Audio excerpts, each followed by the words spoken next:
This morning, I heard a tragic case. Addiction is a huge cause for divorce, and only about 1 in 10 people get the treatment they really need. Addiction was a big issue for the couple who came to see me today. Divorce court is now in session. Good day, Mrs. Jackson and Mr. Jackson. The two of you have been married for 5 years. You have petitioned this court for a variety of things, and sometimes I think that the thing that people want most from me is that they're petitioning me for peace of mind.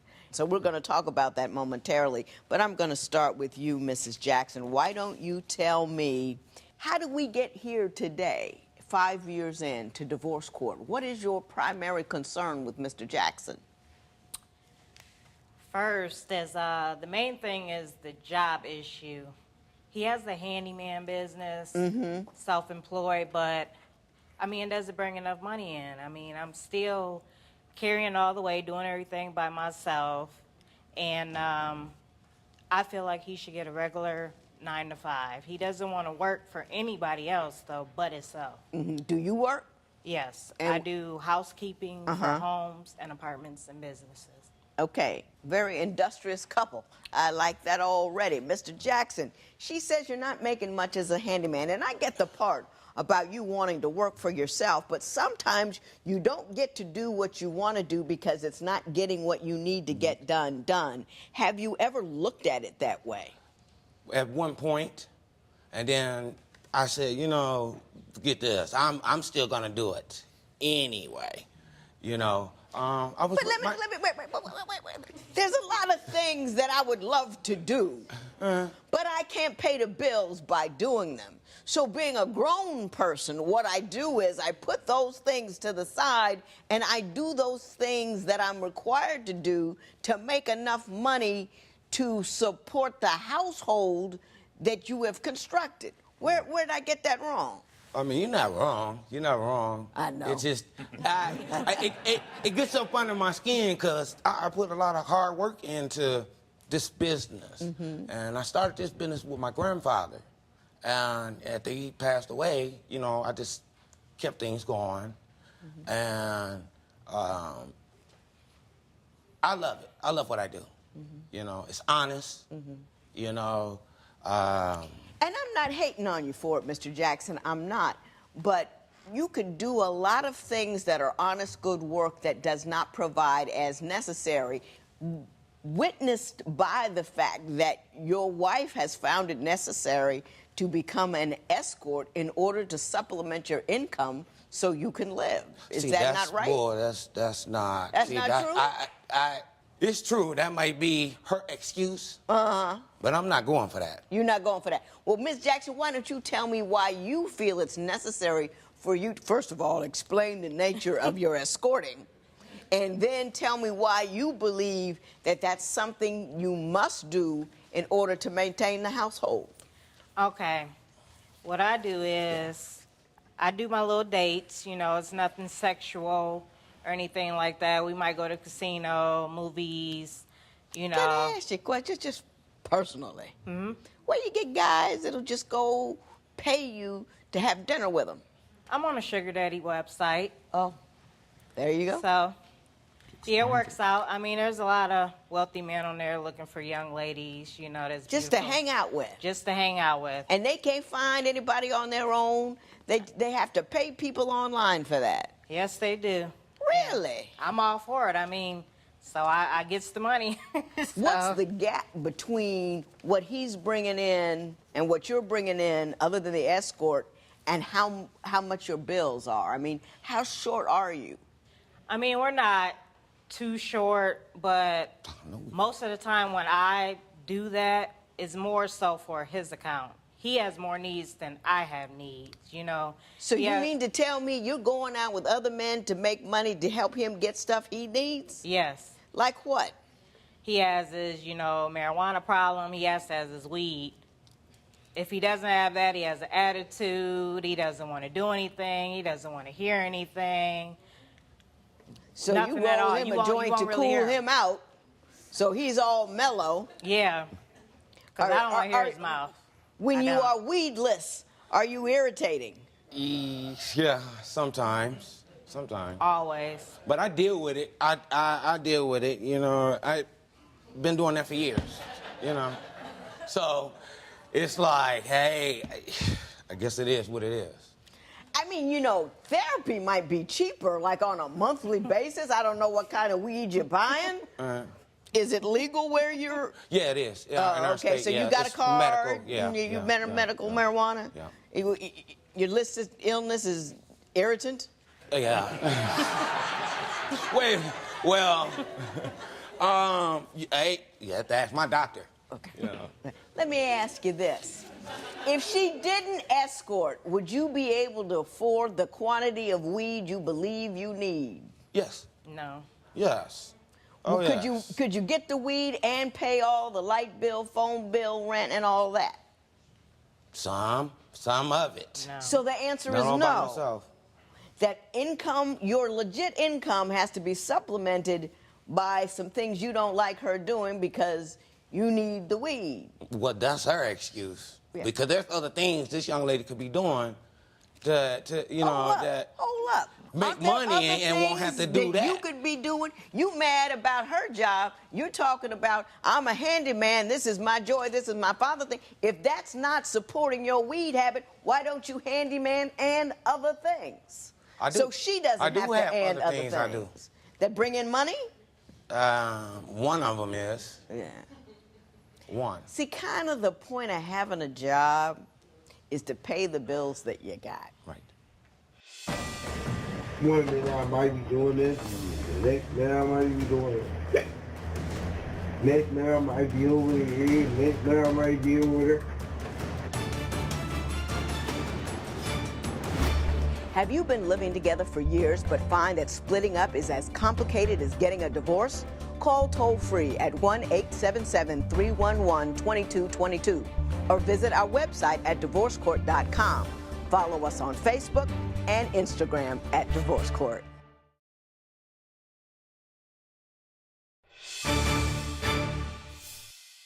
I'm always faced with a dichotomy. There's legal Lynn, and then there's just Lynn. Judge Lynn must talk about the law.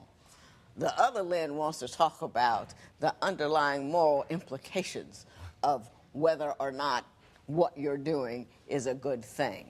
Do you have no fears that the escorting that you are doing is, one, disrespectful to the marriage, and two, potentially dangerous?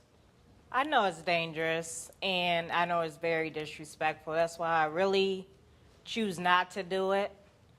But even when I'm not thinking about doing it, he'll be like, oh, don't you want to go make some money or this and that? Like, so Do he can. you? I only done that one time. No, he does it How multiple you gonna times. complain time. about your wife going out with another man, and then when you run low on weed, you go tell her go get some guy so you can get your weed? I don't know. I just wasn't thinking straight. Maybe I was drunk or something. Somebody came slap me across the head or something. I don't You know. were drunk or something. People whoop on you. And I don't know. I was not thinking straight. weed has never been known to be a stimulant. When people get high, they eat and they kick back. Do you think that the quantity of weed that you use may at all be an impediment to your ability to make the handyman business the going concern that it needs to be?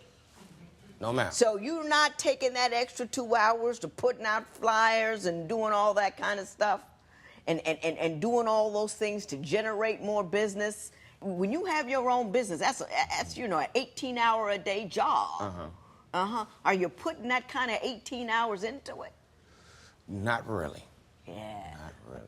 Yeah. And You thus- see where I'm going Yeah, here? yeah. You'd rather halfway pimp out your wife than work hard She enough to pimping out make your herself. business work. She pimping on herself? No, he goes harder for that weed. He'll walk You say- he'll walk 5-10 miles for some weed. Mr. But Jackson, he won't you walk 5-10 miles for no job, filling out no applications. but he'll nothing. walk 10 miles for Yeah, some weed. he real motivated for that. Yeah. Real Mr. motivated. Jackson, my understanding is that your wife has taken it upon herself to film you at some of your less than elegant moments. Yeah. Do you have a tape for us to see? Yes, I do. I would like to see Mr. Jackson at his best. Me personally, I think I'm up to date because one minute I might be doing this, and the next minute I might be doing it. Next minute I might be over here, next minute I might be over there. My mind wanders like that from time to time. How often does that happen? I don't know. You'll have to ask the people around me. All the You time. mean to tell me that you get disassociated so often you don't know how often you are? I'd be that far gone. He do. He really does. But that's not like a regular. That's every once in a blue moon that I might end up getting like that and somebody say, hey, Kev or Kevin, you did this last night and you did that last night. Now, when I get up in the morning, the next day or whatever, I can't remember what I did and what I said and this and that. That's a bad sign. I want to let you know that when you take enough intoxicants that your brain stops recording the actions that you're taking, that is a bad sign. Yeah. You're messing with your brain. You're just poking it with a pen. Don't work, don't work, don't work. You know, Right. it kills the brain cells. Right. Whoo! And I hate being like that, but Not enough, apparently. right. He started stealing, ATM cards, money out of my purse, and he made me lose my car that I financed for That's 2 not years. true. That's not true. Do you think it's okay for Diane to tape Kevin when he is under the influence? Call now to vote. 855-70-DIVORCE. That's 855-70-DIVORCE. You'll receive exclusive offers.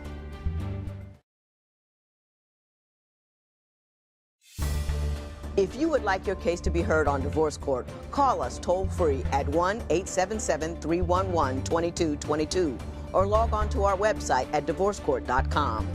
Follow us on Facebook and Instagram at Divorce Court. From what you told me in your papers, Mrs. Jackson, you're very distraught about his relapse. Why don't you explain that to me? Okay, he relapsed. In the past, I didn't know that he had a problem with cocaine. If I did, I wouldn't even got involved because it's just too much to deal with. I already know that. So he started stealing, ATM cards, money out of my purse, and stealing my son's tablets and going in his piggy bank. And he made me lose my car that I financed for 2 years. True. That's not true. That is very true, and I'm very pissed off about car, that because yeah. I worked very hard to The get car, that car. yeah, but and he that other made me stuff? lose it. I only had $1,000 left to pay it off. And Justin, I told her I was going to make it good? sure I help this young lady get another car. And he hasn't done it yet. If I help her buy it or whatever, or if I had to just go out and buy it myself. How much do you think it would cost to make her whole? I mean, put her back in the same position if she still had that car. That car, and he's up $6-7 grand. 6-7 grand. Okay. Mr. Jackson, let me ask you this. What are your main complaints about her? Because we've been talking about you all day because there's a whole lot to talk about. But if you have some concerns, difficulties, or angers with her, why don't you explain them to me? She's okay to a certain point. I can deal with most of the stuff. But, the thing with the sugar daddy, bottom line, that's a no-no. That's a red flag in my book. We're not gonna ride that train. We're not gonna go past go. No, none of that. Diane is a very stubborn young lady. She does what she wants to do. She don't. Speaking of which, you say she goes to strip clubs all the time. Yeah. Explain that to me. What's going on at the strip club? Goodness, this girl, they call her the $5 girl, because when she goes up there, she don't give, we call twos and fews, She gives $5 bills. And I'm like... You putting $5 bills in the G-strings of men? When she could be putting it No, in my women. pocket. Women. Women? Women. Yeah. Well, that changes the whole character of the conversation, doesn't it? So let me, because of that, there's a lot of other issues that go along with that, you know. I didn't know that she was bisexual. I get nervous when we go to these clubs, because I really could care less to be there. I don't even be in the club, be outside, maybe smoking a cigarette, But she's drinking loving or it. whatever. Oh, yeah, I love it. You know, I love it. and they tell me, I do. They say, man, how come your woman spending more money than you? I say, because she ain't thinking all the way straight. I'm going home with mine in my pocket. I'm going to treat myself. I do too. I And I got be it. treating myself when I be in there. How much money do you spend putting $5 bills in people's Maybe $50 to $100, maybe. in a night? Yes, maybe. And if You I'm two have feeling, children? and if I'm feeling real And good, she 300 talks or about something. If my you're weed feeling habit. real good, 300. Yeah, if I'm feeling real good, I spend some hundreds. He's just mad because he's not getting it. That's all it's about. He don't want Not to see really. it go to nobody else but him. Not really. In divorce court, people tell me the most intimate details of their lives. Join the conversation and share your experience on our Twitter page at Divorce Court and on our Facebook page. See how fans deal with their own relationships. The discussion can get heated. Don't miss it.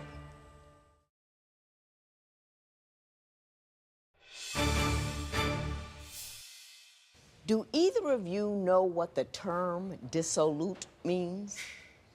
I don't. No. Well, I want y'all to go home and look it up, because your pictures are there.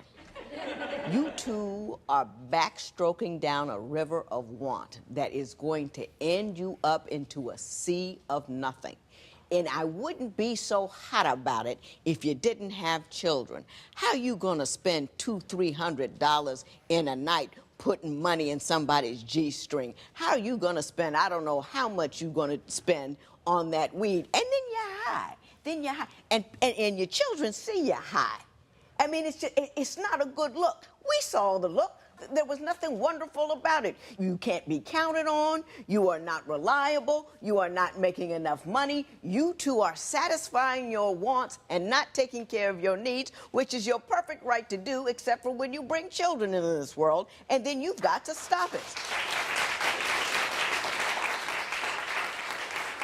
That's insane, inane, and ridiculous. Why don't you put $300 a night in somebody's college fund? You know, your children are going to have to support themselves when they get out of that. Your children are going to have to know how to solve a problem that doesn't involve rolling a joint. Your children are going to have to be able to make money and not have to go out with some man who might do whatever to them because you don't know how to work. You haven't taught them responsibility. You can't teach them work ethic. All you do is high, partying, casinoing, and all of that ends up into a dissolute, unexamined, unfettered, frayed, imbalanced, and ultimately a disruptive life. Well, Your Honor, well, the handyman business is, I'm going to leave that to them, to my boys. You're not going to have a business to leave, because when you have a business, I know people who work for themselves. My father worked for themselves.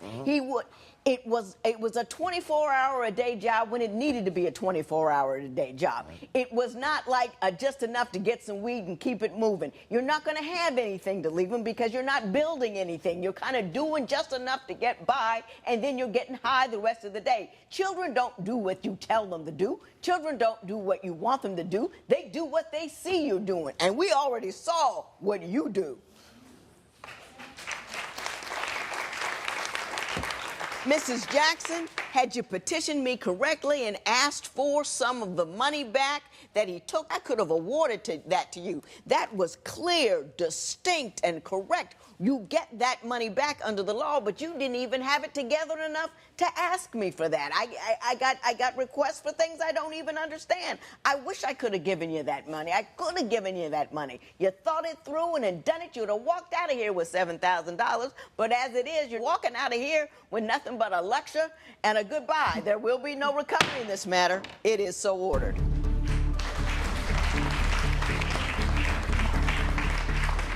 Diane and Kevin leaned all the way over on one of my pet peeves. We seem these days to live a life of I want, I want, I want. We make enough money to get what we want to do, and then we don't think of anything else. If you don't plan for your life will roll over you.